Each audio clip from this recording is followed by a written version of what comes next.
Assalamualaikum warahmatullahi wabarakatuh. Selamat pagi, selamat siang, selamat malam, teman-teman semua.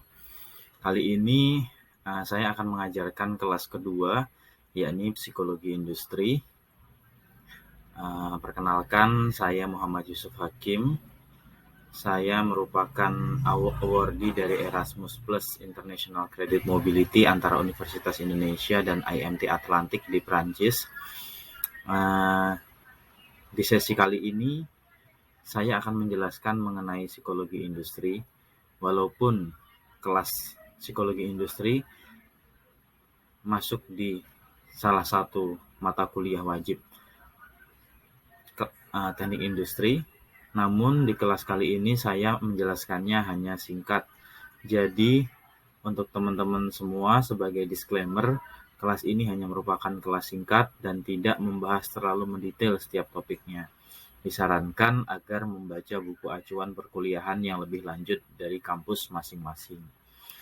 Kemudian dengan adanya psikologi industri dan organisasi, diharapkan dapat menjembatani kebutuhan individu serta kebutuhan organisasi. Dengan kata lain, dapat meningkatkan kemampuan individu dalam pengaturan kerja, sehingga tidak hanya meningkatkan kompetensi individu saja, namun mengembangkan sebuah perusahaan yang ideal. Mari kita mulai di bagian pertama. Di slide kali ini ada 3 poin penting yang akan saya jelaskan, di mana kelas kali ini akan saya bagi 3 sesi. Pertama, sesi seperti ini, kelas psikologi industri. Yang kemudian sesi kedua, psikologi industri lanjut. Kemudian yang sesi ketiga adalah implementasi dari psikologi industri, seperti contoh-contohnya dalam kehidupan real. Di bagian pertama kali ini, saya akan membahas mengenai pengertian psikologi industri, kemudian ada tokoh-tokoh psikologi industri, dan nanti di chapter kedua ada ruang lingkup psikologi industri. Mari kita mulai di sesi pertama. Di pengertian psikologi industri, poin 1.1 ada pengertian psikologi industri, kemudian 1.2 ada sejarah psikologi industri, dan 1.3 ada sejarah psikologi industri di Indonesia. Untuk poin kedua, sejarah psikologi industri secara internasional. Kemudian di poin ketiga tersebut akan menjelaskan mendetail tentang bapak atau ibu psikologi industri di Indonesia. Kemudian apa sih psikologi industri itu? Psikologi industri adalah ilmu yang mempelajari perilaku manusia di tempat kerja. Jadi ilmu ini mempelajari perilaku manusia di tempat kerja.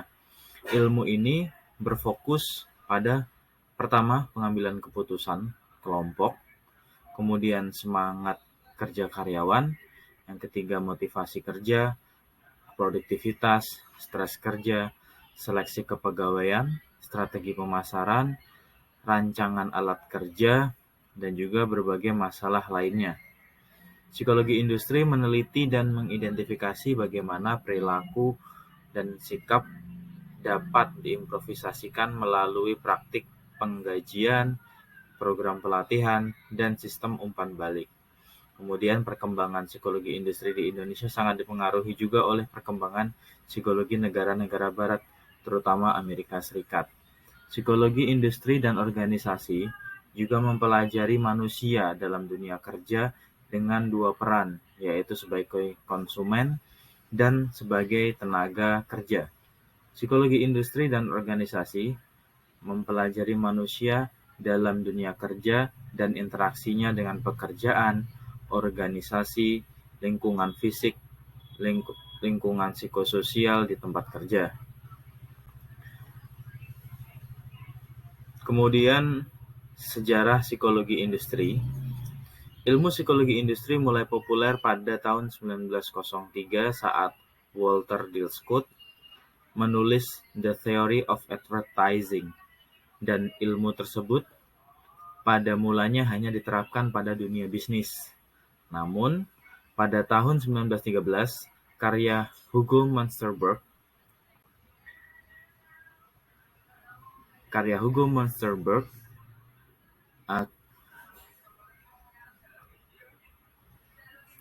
yang berjudul Psychology and Industrial Efficiency sejak tahun 1930-an memiliki cakupan ilmu yang lebih luas. Hingga saat ini, psikologi industri lebih mengarah kepada persoalan sumber daya.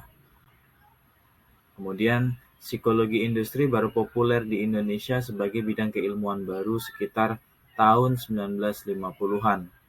Lembaga Pendidikan Asisten Psikologi didirikan pada tanggal 3 Maret 1953 yang diketuai oleh Profesor Dr. Slamet Iman Santoso.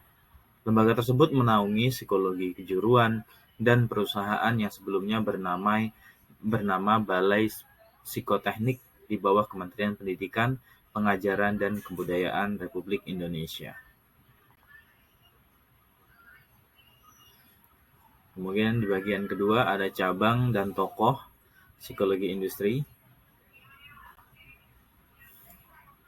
Cabang psikologi industri dibagi menjadi 4. Pertama ada psikologi sumber daya manusia, kemudian perilaku organisasi, psikologi teknik atau rekayasa, kemudian ada bimbingan karir, pengembangan organisasi, dan juga hubungan industrial.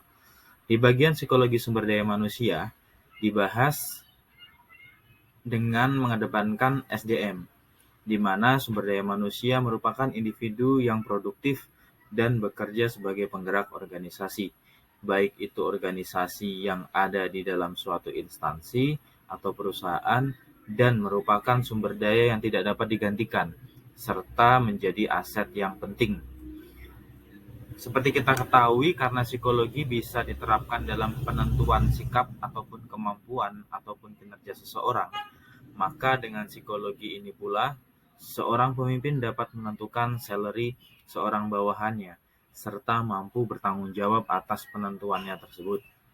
Jadi diharapkan nantinya pemimpin dapat berperilaku seperti itu. Kemudian di bagian perilaku organisasi, secara sederhana, psikologi organisasi mempelajari perilaku manusia di tempat kerja. Hal ini berfokus pada evaluasi dinamika individu, kelompok, dan organisasi dan menggunakan penelitian itu untuk mengidentifikasi solusi untuk masalah yang meningkatkan kesejahteraan dan kinerja organisasi serta karyawannya. Kemudian di bagian ketiga, psikologi teknik atau rekayasa, menurut Sepenis atau Asih, dikutip pada tahun 2009, psikologi rekayasa merupakan ilmu yang mempelajari interaksi manusia, mesin, dan lingkungan yang dibutuhkan untuk menunjang pekerjaan, sehingga dapat sesuai dengan kebutuhan dan keinginan tenaga kerja. Tujuan kita mempelajari psikologi kerekayasaan ini adalah supaya kita tahu bagaimana melakukan perancangan dari peralatan, tugas-tugas tempat kerja, lingkungan kerja, agar dikondisikan sedemikian rupa sehingga menunjang kemampuan dan keterbatasan tenaga kerja. Kemudian di bagian paling akhir dari cabangnya adalah bimbingan karir, pengembangan organisasi, dan hubungan industrial. Psikologi industri dan organisasi cenderung mengerjakan berbagai pekerjaan seperti menyelidiki perilaku, mengevaluasi sebuah perusahaan, dan melaksanakan training untuk para karyawannya.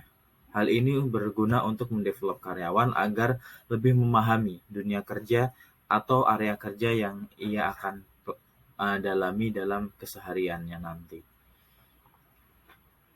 Kemudian tokoh-tokoh psikologi industri dunia. Ada 3 tokoh yang berperan penting dalam perkembangan psikologi industri dan organisasi. Yang pertama yaitu yang saya sebutkan tadi, yaitu Bapak Walter Dilskut, kemudian Hugo Musterberg, dan yang terakhir adalah Frederick W. Taylor. Kita bahas mengenai Walter Dilskut. Scott adalah tokoh periklanan yang mengkaji masalah periklanan dari sudut pandang psikologi.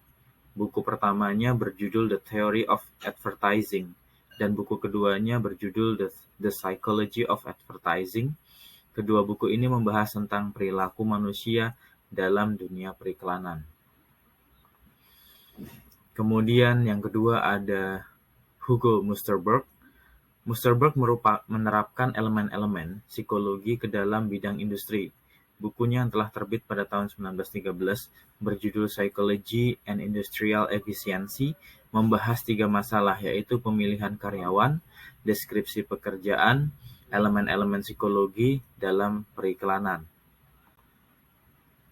Nah, yang terakhir dari tokoh-tokoh psikologi industri yakni Frederick W. Taylor.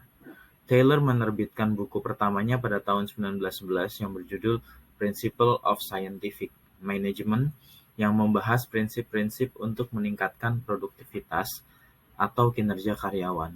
Ilmu sains diterapkan untuk memilih karyawan yang kompeten, mengembangkan potensi karyawan, mengikut sertakan karyawan pada program pelatihan dan juga pengembangan kompetensi sehingga membentuk kerjasama yang baik antara karyawan dengan pimpinan perusahaan.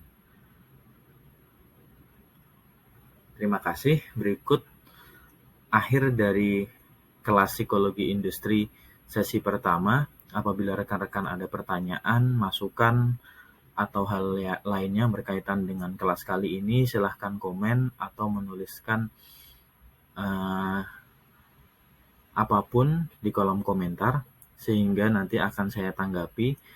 Semoga kelas kali ini bermanfaat dan juga meningkatkan pengetahuan rekan-rekan sekalian mengenai psikologi industri dan bagaimana penerapannya.